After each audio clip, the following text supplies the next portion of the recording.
I think we're ready to get rolling. What do you say? Perfect. Sounds good. So, hi, everyone. Thank you for being here, especially during this very unique time where we're able to do more inward work than usual. My name's Talia from Healer Collective, and we curate the top practitioners, coaches, and thought leaders in the wellness industry. And along with WellSet, we started this series about a month ago called Love is Contagious, and it's just been ongoing every day. We have many different practitioners, amazing practitioners. So today we have Owen, who I'll let him introduce himself, but he's really an amazing guy. He comes from the tech world, of the ad world, and then had his own spiritual awakening of sorts, and is really great at moderating. Well, he's great at many things. He's a coach, and he helps people get back to themselves, but he's also great at moderating these conversations around alcohol without judgment, which is really rare today. So I really appreciate that, and we're happy to have him here. Take it away. Thanks, Talia. Thanks for the intro. Good morning, everybody. Good morning. I hope you're enjoying the view of beautiful California here behind me. So yeah, Talia said, my name is Bowen Dwelly. I'm a writer, an outdoor athlete, and a freedom coach. That means I help people be more free. I've hosted this workshop a few times in the past couple of years. But this is the first time I've offered it online. A lot of us are doing stuff online for the first time or in a new way. It's a little bit scary, but you know, fear is just a message, right? And usually turns into fun pretty quickly. So thanks again for being here. I really appreciate it. What are we going to do here this morning? Yeah, we're going to talk about alcohol. That's the subject. It's a subject that, you know, a lot of us stay away from.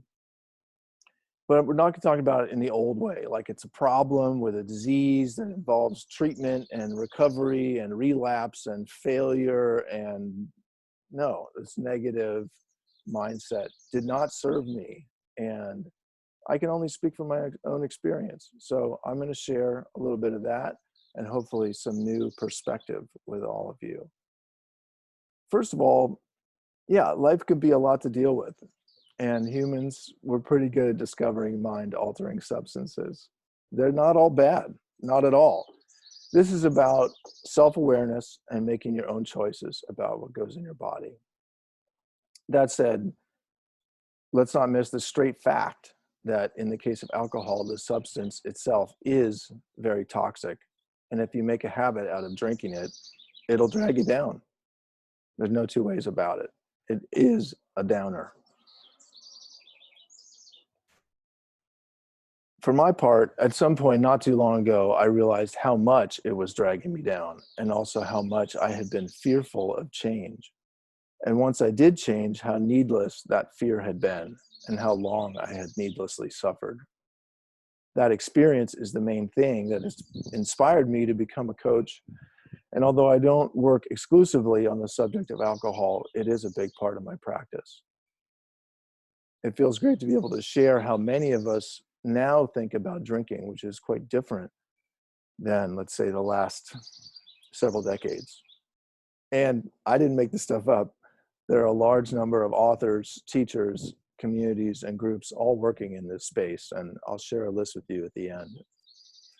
What I'm going to do here in the next several minutes is talk, kind of share my experience for the next 15 minutes or so, with some pauses for questions.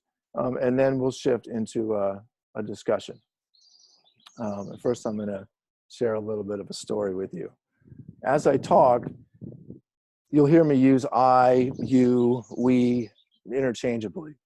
I could be you. You could be me. Hopefully this session, again, will give you a little bit of a different perspective, a sense of new possibility, maybe even blow your mind a little bit.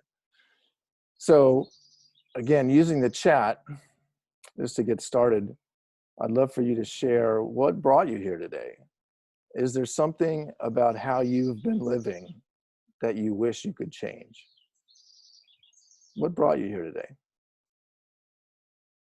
And yes, we are recording the session, so that will be available. We'll share that and some other resources afterwards. So again, in the chat, what brought you here? What is it that you would like to change about how you're living? As you guys think about that and respond, I'll tell you a little bit of story. So depression, you probably heard of depression. It's often thought of as kind of a thing, but it's not a thing.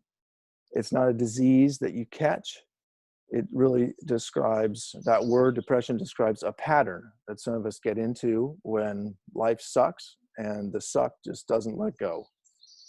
It's when your normal is way below normal, not just sometimes, but just about all the time. It's hard to explain to somebody who hasn't experienced this firsthand, but it's qualitatively different than like a bad day. There's a tipping point where the clouds roll in and it seems like they've always been there and they're never going away. And there isn't anything that will change that. You may know intellectually that it can change, even that it will change, but in the moment, it doesn't feel that way. And it feels like the moment is going to go on forever. Now, and I was depressed on and off from my mid-teens into my late 40s. And there's some people on this call that know me from those times. And they may or may not have known that that was the truth. And sometimes it was better, sometimes it was worse. But the worst thing about it, in a way, was that I didn't understand why I was depressed. Right or wrong, I still don't believe that I was just born that way. I don't buy the idea that depression is due to a chemical imbalance. At least not an imbalance that we inherit. At least not for the vast majority of the so many of us that feel depressed. They're just too damn many, as I said. I felt like there had to be a reason. I just didn't know what the reason was. In fact, at some level, I already knew what I know now, that depression is a symptom of not living well. But yeah, I was too depressed to admit that to myself or to change much about how I was living. And that's the catch-22. You can read Johann Hari's book, Lost Connections, for a lot more truth about depression.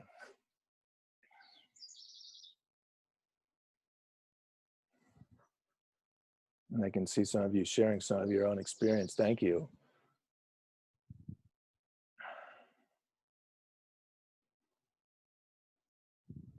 Mm-hmm.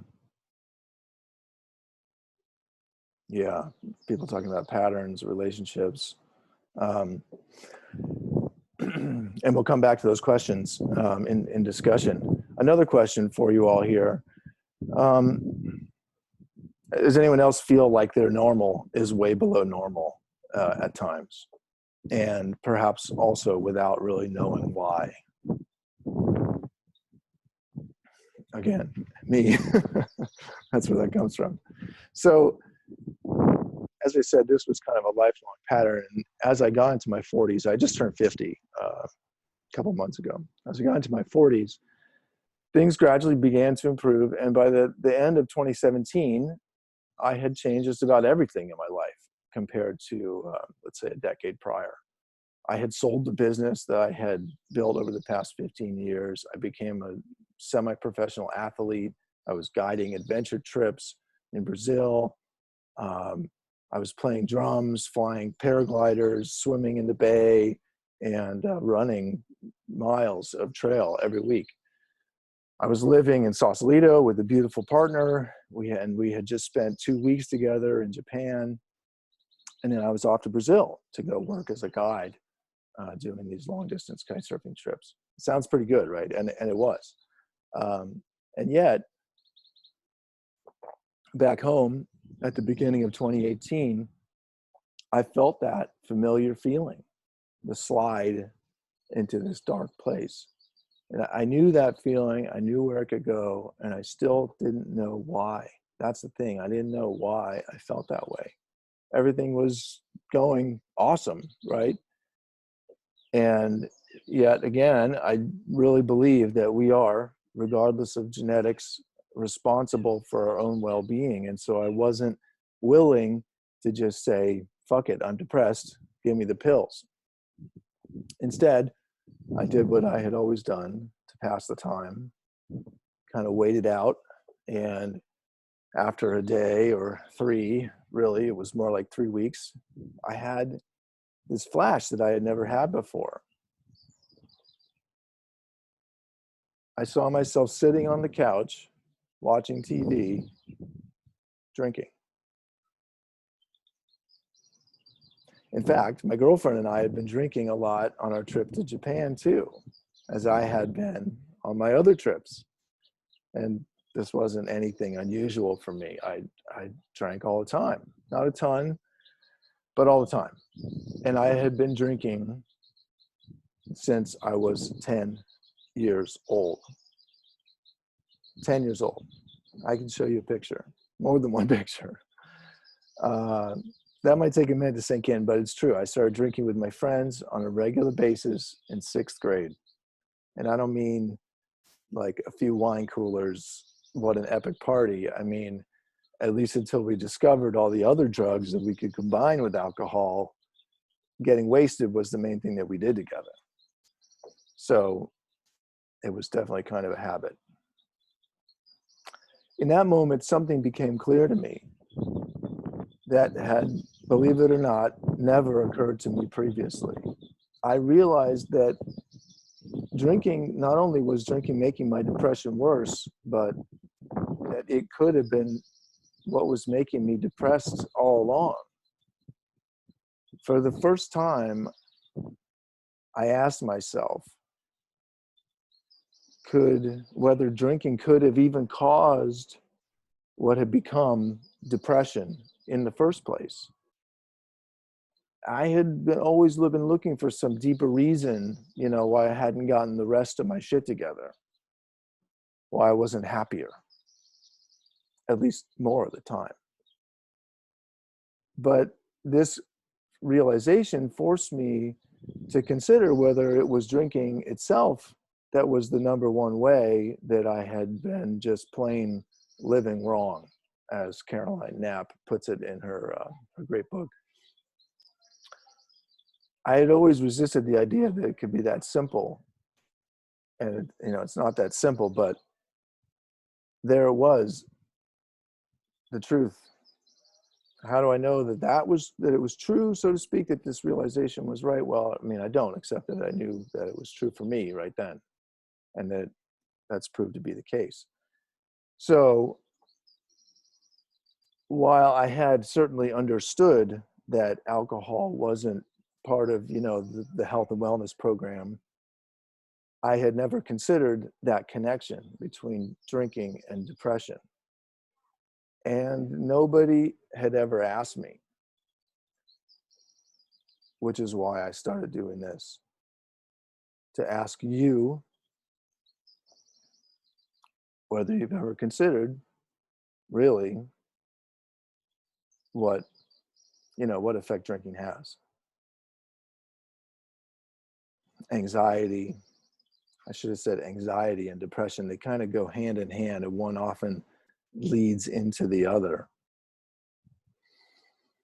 Need versus want. Yeah, let's talk about that.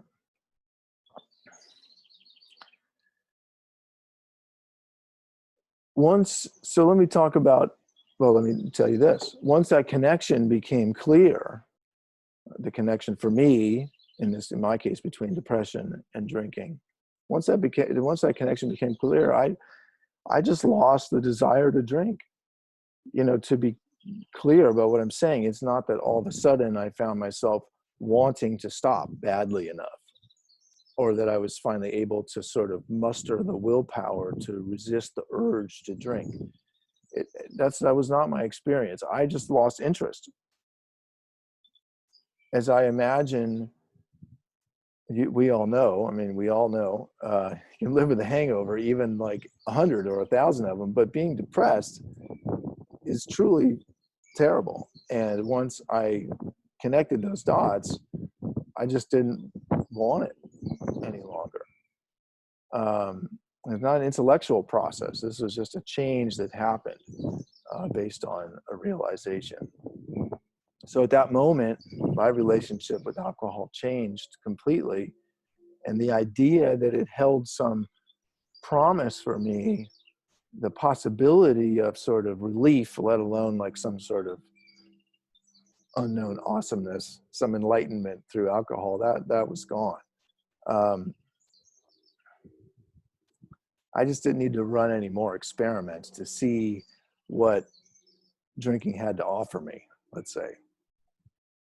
It's often, people often feel, or, it's often said that alcohol can seem like a friend. And the thing is, some friends aren't forever. So what's my point? You're probably, or, you're probably not all depressed. Thankfully, we're not all depressed. And I hope you're not. That's awesome. The point is that you may have some other part of your being, of how you are living, right, that isn't going so well. And you're kind of wondering why. And if you're on this call, you've had the feeling that, and probably, or maybe completely separate from that alcohol, that you want to change your relationship with alcohol for some reason. But you may feel like those two things are completely separate. Like there's something in your life that isn't going quite the way you would like it to go.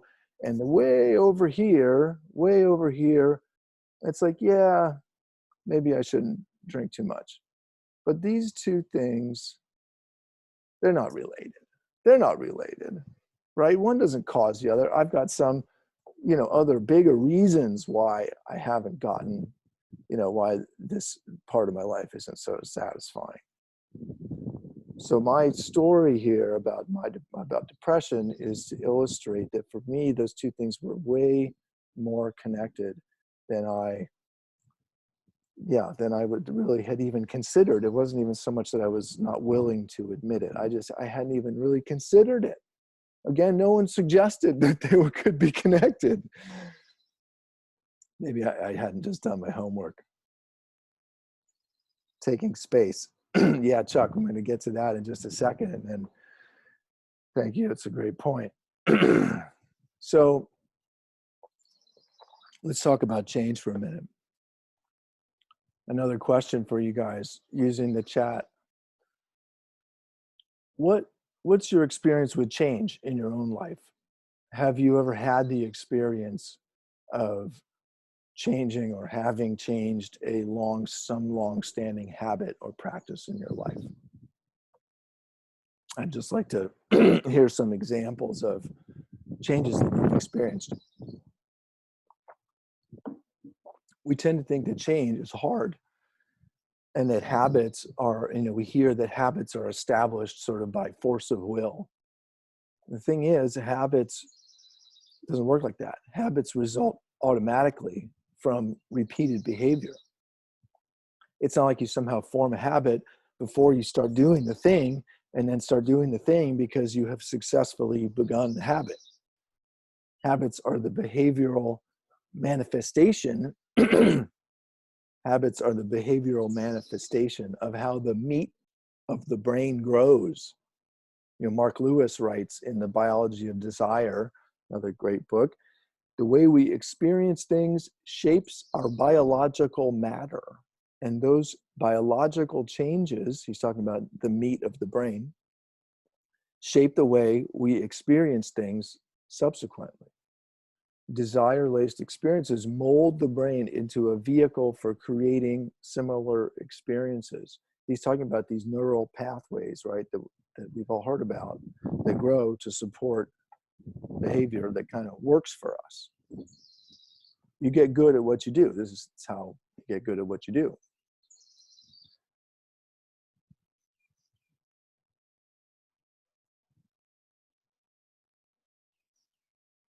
Originally, there were no bad habits. But in the modern world, this natural learning habit forming process can be hijacked to create habits that are bad for us, because the neurochemistry of the habit forming process is easily overpowered, really, by rewards that come from outside our human biology. Alcohol, money, porn, dopamine triggering games, scrolling, endless scrolling. You know the stuff I'm talking about. Alcohol in particular exaggerates our own natural neurochemical cycle, both to making it more extreme and over time pushing the whole pattern downwards. Okay. And before long, that's how our normal ends up below normal. And the top of the curve doesn't even feel that good anymore. As Annie Grace puts it in her book, This Naked Mind, the drug creates the low and then deceives its victims into believing that by ending the low, it's providing a high, right? Alcohol does this to everyone in the same way, which is why, excuse me, alcohol does this to everybody in the same way. And that's why the term alcoholic is quickly falling from use. I never felt that applied to me, and it's kind of obsolete, really.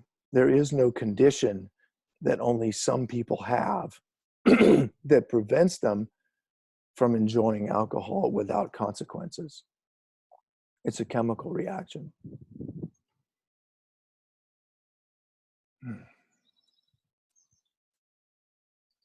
Okay. So just a few more thoughts, and then we'll dive into a discussion. The thing about change, another thing about change is that it usually feels like it's going to be much harder than it actually ends up being. And here's part of the reason why. Your current self doesn't want to change because it feels like giving up part of who you are. And it is. It is. The thing is, yourself will be just as attached to whoever you become in the future. Yourself doesn't really know the difference, is yourself only lives in the present. A big part of the reason that change often seems like it's going to be difficult is that it's not your current self's job to become anyone else.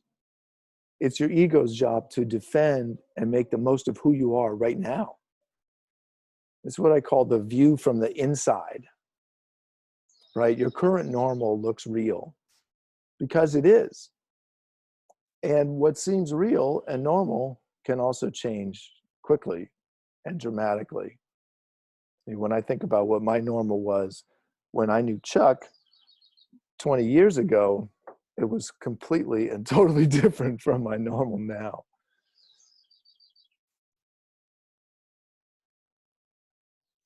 Here's a question that we'll consider for you to consider in this last section here.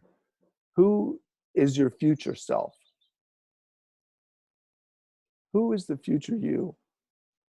And what does that person want? You ever think about who you're becoming? If there's a change that you'd like to make, don't rely on your ego to get you there. Your current self is just a point in time. And that current self is going to do its best to keep you right where you are. At the same time, if there's something about how you're living that doesn't feel right, then you're already moving in the direction of leaving that to the past.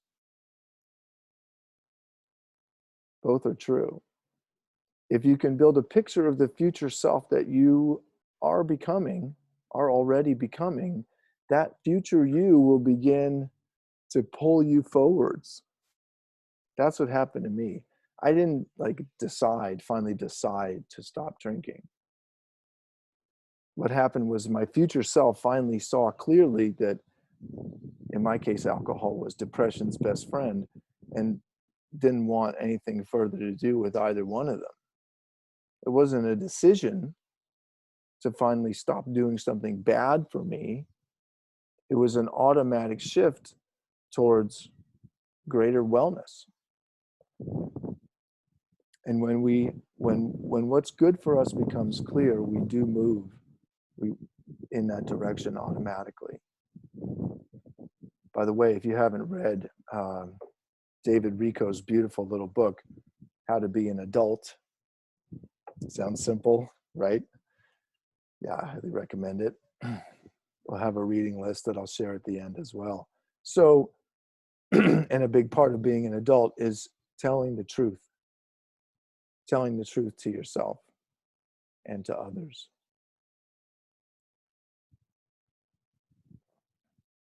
Your intuition, that message, the subtle message that you've gotten, whether it's about alcohol or whatever else, that's your intuition. And your intuition, it doesn't lie. It can't lie. It may not be totally clear to you, but it doesn't lie. And intuition, let me just tell you this, my friends, intuition is what keeps you from fucking up your life. If it's working, you pretty much can't. For the same reason, though, you can't afford to ignore it. So, what has your intuition been trying to tell you? Is there some subtle message that you've been getting that you've been kind of putting on hold? That you're not sure? You're not sure if it's right. You're not sure if you should listen to it, but it keeps coming back. I'd love for you to share any of those subtle messages that you may have been getting. Okay, a couple more minutes here, and we'll circle in.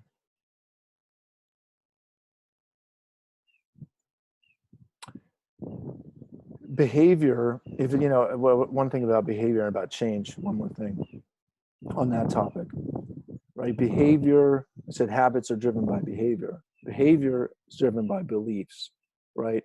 And often our beliefs are based in the past, right? Often we develop some belief based on some situation long ago. And then in the present, we find that we are still being the solution to a problem that no longer exists, right? But we're still acting based on that belief. So often the first step in changing our behavior is examining some long-held belief and questioning with courage whether it might no longer be true or whether it serves our future self. Okay? We have to look at what's driving our behavior.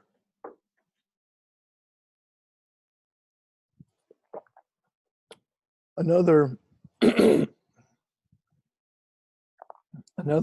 final note really about drinking and depression and related kind of darknesses.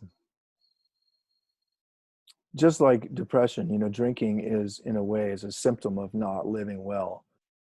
Also kind of also a cause, but a symptom. In Jungian terms of Jungian psychology, Carl Jung, it's a neurosis, a gap between our conscious behavior and the needs of our unconscious. You need to, your unconscious wants to express something, to feel something, to do something, to be something. But your conscious self, doesn't quite know how. And so you resort to a shortcut, right? Something that makes you feel something, even if that something is artificial and net negative. So drinking, for me, and for I think many of us, is an invasion of this responsibility to actually express ourselves, and also an expression of our frustration at our inability to do so. The deeper reason that I was able to stop drinking so quickly, and frankly, pretty easily, very easily, is that I had put a lot of time and energy into developing my my self-awareness. And that even though I still suffered from dark times now and then, in general, I was already lit up by the prospect of becoming more of myself, not just the self that I could manage to survive being. Another thing about intuition, intuition is what the body wants. And the body wants to move. That's why I'm standing up here and walking around. The body wants to move, not to be anesthetized. It's the same thing with the intuition, right? Alcohol blocks all of our senses. It blocks our intuition. And that's often why it takes such a long time for the intuition to speak up, or speak up loudly enough to make a change.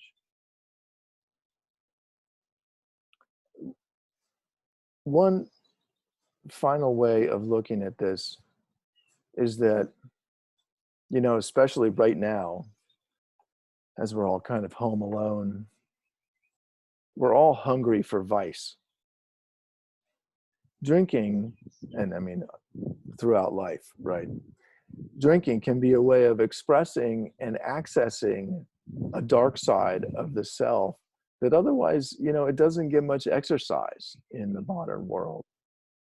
The rebel, the lush, the barfly, the drunken screw, these are all part of us. And if we don't have any way of letting the shadow out to play in our normal life, it'll scream for attention and find a way to express itself. So alcohol, you know, it can be a shortcut, but it falls short. It can't deliver because it doesn't inspire. Instead, as Chuck alluded to, it displaces real feelings and actions and expression. So one of the things, and I mean, certainly for me, probably the biggest thing overall that my lifelong drinking habit pointed to was an underdeveloped inner life. I didn't know who I was. Seen from this point of view, the path towards changing your relationship with alcohol is a natural continuation of your lifelong journey of self-discovery, growth, and well-being. And as you learn what your body wants and what your unconscious wants and what your future self wants, you'll learn that they all want the same thing: for you to be yourself as much as possible, as much as possible.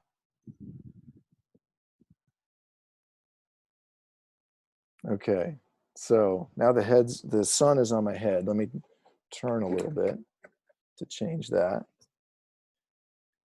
And let's open it up here to some discussion. So Talia, can you change the format so we can see each other or not? I'm not sure. Yeah, no, I'm really Yes, I'm gonna try. I can unmute too, everyone. Let's see. People should be able to share their videos. Can everyone do that? Or yeah. If I can't do it, you're also the host, by the way, Bowen, so you can try. Yeah, I think in this webinar format, we don't get the video from everybody. But we'll, let me go back in the chat here and, and dig into some of these topics.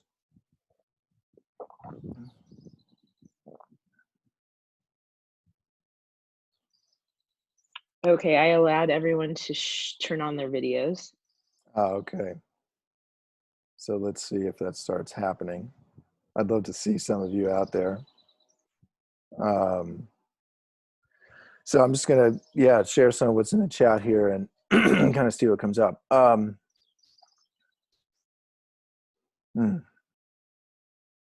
Sarah says, I'm living with someone who has a confusing relationship with drinking, and it's frustrating, and I fear the future. That really resonates with me a bit. Sarah, you out there? If you're out there, I'd love to hear a bit more about how this is confusing and frustrating and fear. Sarah, can you unmute yourself? Oh, hey, I unmuted myself. Hi, Sarah. Good morning. Hi, how are you? Amazing. Thanks. I'm great. So, yeah, you said you're living with someone who has a confusing relationship with alcohol. Well, yeah, so it's, I think, less about me, but more about just living with somebody that, who kind of has traits with alcohol that just confuse me, that I've picked up on over years of time. Like, he hides it, and mostly it's about hiding and kind of like drinking alone instead of drinking with other people, and then like putting water in the alcohol bottles, and me finding wine bottles in a closet and things like that, and just being like, why don't you just drink with me? I mean, why can't you just drink out in the open? Or how bad is this problem? Like, am I gonna find 20 vodka bottles under the house, or is this really just some weird kind of trait that isn't that bad, but it's just a little bit weird? Like, I guess for me, I don't know how bad it is. And he's saying, oh, I just have a drink here and there. Oh, I hid it because, my parents were in town and I didn't want to have to walk all the way into the kitchen, or because, I mean, just always there's a reason. Yeah. But the truth is that I find liquor bottles around the house. I mean, I have, it's not a regular that I have.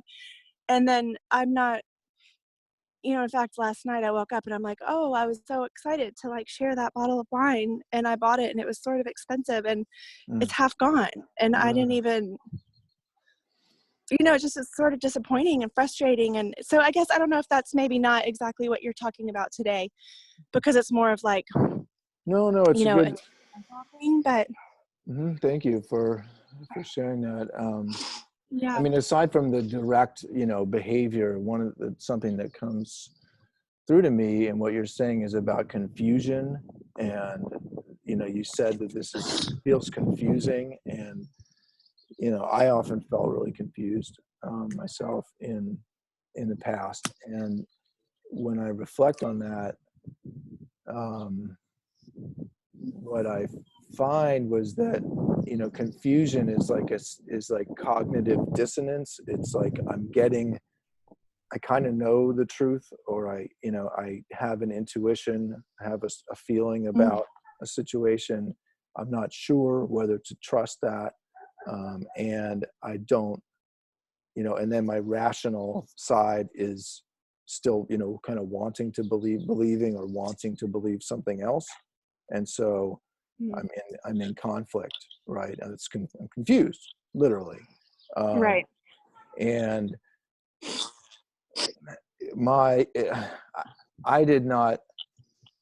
I was not familiar with my intuition well enough to trust it, or even really to hear it much. But I mean, my experience has been that, as I shared earlier, that like it never lies.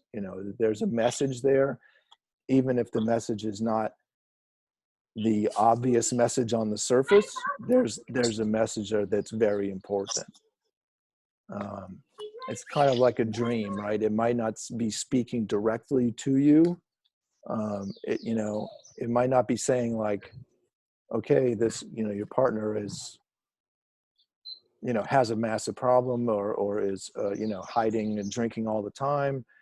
It may be something a little bit more indirect, but the fact that you're noticing this, there's a truth there. And that's like the thread that will unwind the confusion. I don't know if that says anything to you, if that resonates. No, that helps. But then it's like how to follow that thread, like how to what's the next step on the thread? Is it a conversation? Is it a meditation? Is it a journaling? Is it a time away? Like, what is the next, finding more clarity on that path? Or is it just time? Well, in this case, you're talking about somebody else, right? So there's your clarity, Right. and then there's, whatever process or conversation, you want to have with this other person. So those are two kind of separate things, right? I mean, I think for, for your part to begin with, to resolve your whatever confusion you actually have, yeah, I would suggest some further reflection, digestion, meditation, exploration of what you really feel about the situation, regardless of this other person, and then move from there. So let me jump. Thank you. Yeah, That helps. sure. Thank you. Someone asked here, and I'll just answer this really quickly. Like, does this mean you're not depressed anymore? Yes. Depression is a pattern. Like I said, it's not a thing. So, there's no sort of either or strictly. But, my normal now, if we talk about the sort of natural rhythms that we all have, okay, my normal was down here. And occasionally, I would sort of come above water. My normal now is up here.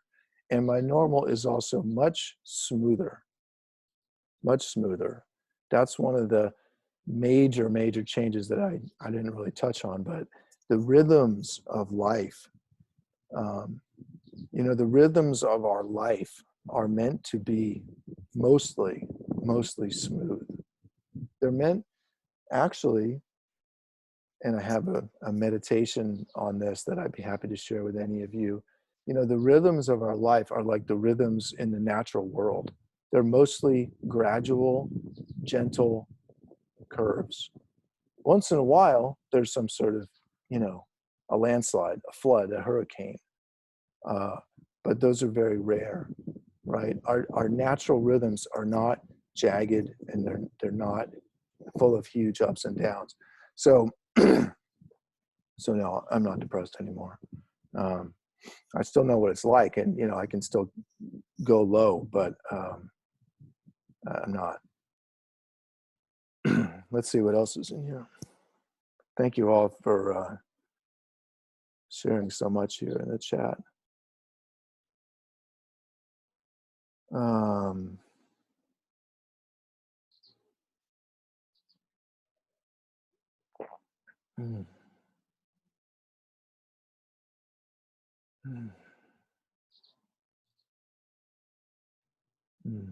I definitely know that I would be healthier without alcohol. I also think that alcohol somehow acts as a relationship buffer with my husband. It feels complicated, never goes so far that we have to quit, but it's always there. I'm drinking because I'm bored with not finding my real purpose, but perhaps drinking is blocking that. Yes. I mean, those two are related, in that, we talk about so Rebecca mentions alcohol as it feels like it's sort of a buffer. And it's always there. Chuck says he feels like maybe bored. Well, maybe, I mean, everything's related, but bored with not finding my real purpose, and perhaps drinking is blocking that. Well, let me just say, yes. If you have the feeling that it's getting in the way, maybe this is how, those things are related. If you have first of all, if you have the feeling that it's getting in the way of something, well, it's getting in the way, isn't it? Somehow. And if, Chuck, if you have, the feeling that drinking is blocking your purpose, let's talk about purpose just for a minute. Where does purpose, purpose is this magic word that everyone likes, loves to invoke. If only I knew what my purpose is. Let's make a spreadsheet and figure out what our purpose is. Well, where do you all think purpose comes from? how do you figure out what that is? My personal experience and my take is that the only voice that will speak your purpose is your intuition, yourself, your inner self. That's the only possible place that it could come from, right?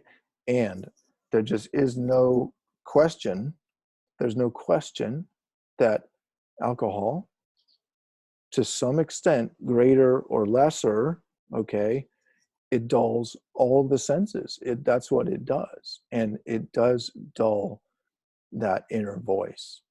It quiets all the voices. That's part of the reason that we like it, right?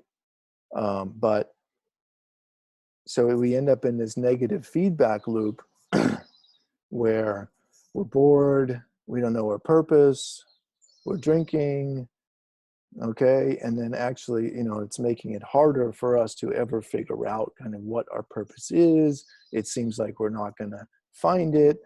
That's kind of boring and depressing. And so we self-soothe by drinking and just kind of tuning out. And that prospect of ever kind of finding something that lights up our life a little bit more gets farther and farther away. So yes,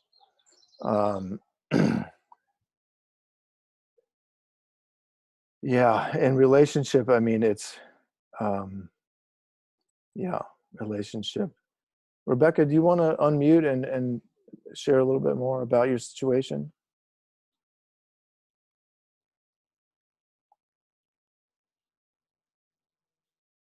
Let's see if she responds.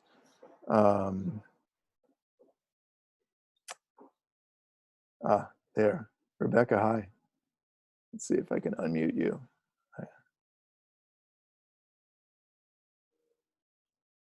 I'm trying to unmute you, but oh, there we go. Maybe. Oh, she says she can't do. We unmuted her, but she doesn't want to be unmuted. Okay, no problem.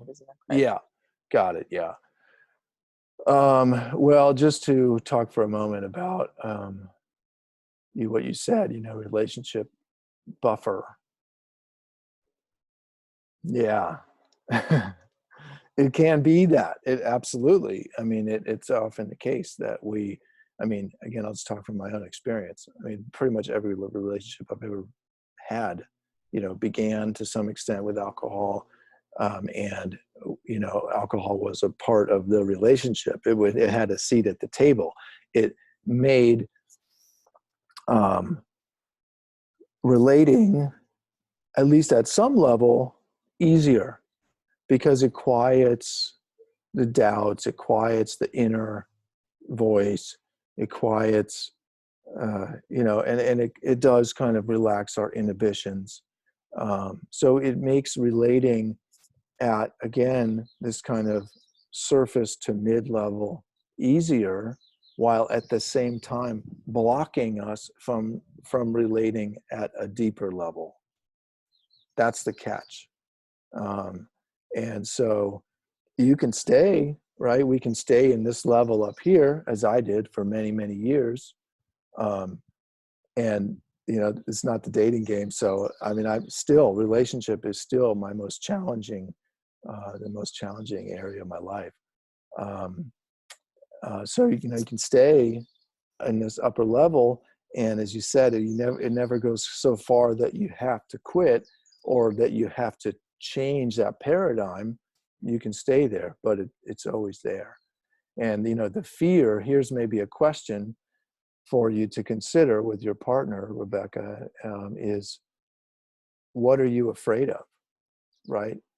What are you afraid of? What could happen if you know, were to go deeper with, you know, with or without alcohol? Is there something there that you fear? And if so, what is that? And why? And, you know, that would be a thread to follow. Let me also just share my screen as we're getting towards the end of the hour here. I just want to share the let's see, sort of a summary and reading list with you all, so you have that. Let me see. I don't know if I can. Yes. You should be able just to, you can put the link in the chat or. Yeah, Good. I think it's sharing now. Is it? Yeah, looks great. Great. So just some other questions to consider that we're kind of talking about. Here's a bit of a summary of some of the points that we've covered. Now, of course, if I go back to the chat, I don't know if it'll share the chat screen or that. So maybe it's not the best strategy. Let me go back to, yeah, I can see that I can't.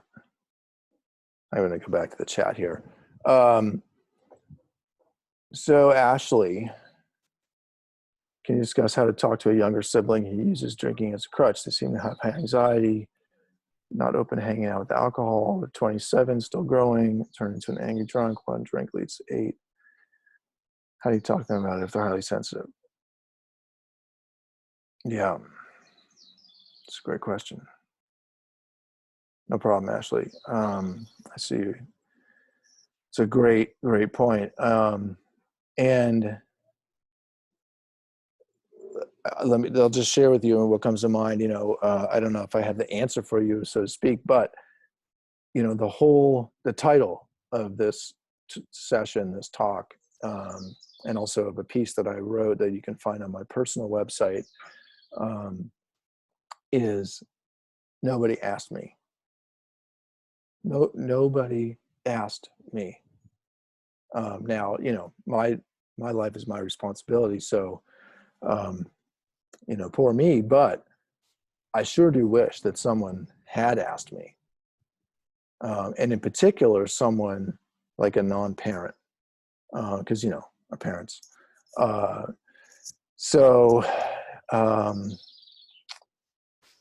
Yeah, and I put it in those terms of, ask me.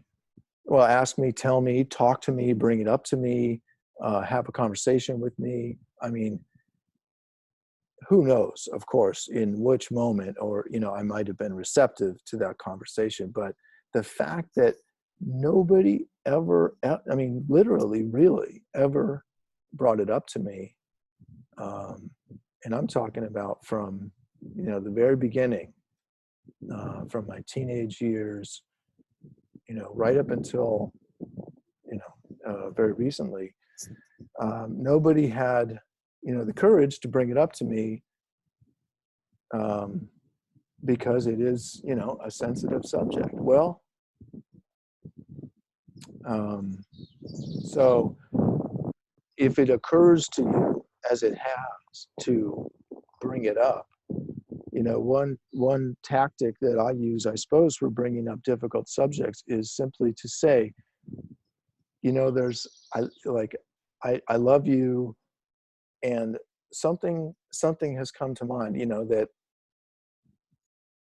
that I feel like asking you or sharing with you. I'm not giving you advice. It's just something that's come to mind. Have you ever considered X? Or, let me share with you my experience. Even more importantly, perhaps, is to try to speak from personal experience, right? And just to share some personal experience of yours, that's relevant, without any judgment or comment, really, on on their own behavior. That said, I think also these days we're very touchy about, even more than ever, about commenting on anyone else's behavior, and I think kind of too touchy. If you know somebody and you see something, say something, right? Like, have you considered? What's the worst that could happen? So we're getting very close to the end of the hour here. I do want to, again, I'm going to share my screen again here. so that you can see these notes.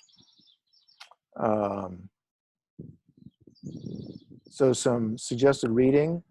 This list is also on my website, which you can see at the bottom there.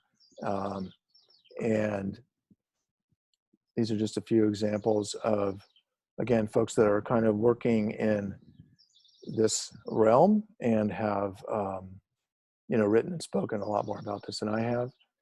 And finally, where to go from here. Here's how to find me. My website, there's stuff on the site. There's more of my writing. There's a whole list of groups and resources that are out there. And if anybody wants to talk about this further with me, I'm available to do that. My discovery sessions are always free, and you can schedule one right there using that link. It's on my site. You can also just reach me by email or, on the usual socials. I'm happy to hang out here for a few more minutes if anybody wants to chat directly using the Zoom. And I want to thank you all for joining today.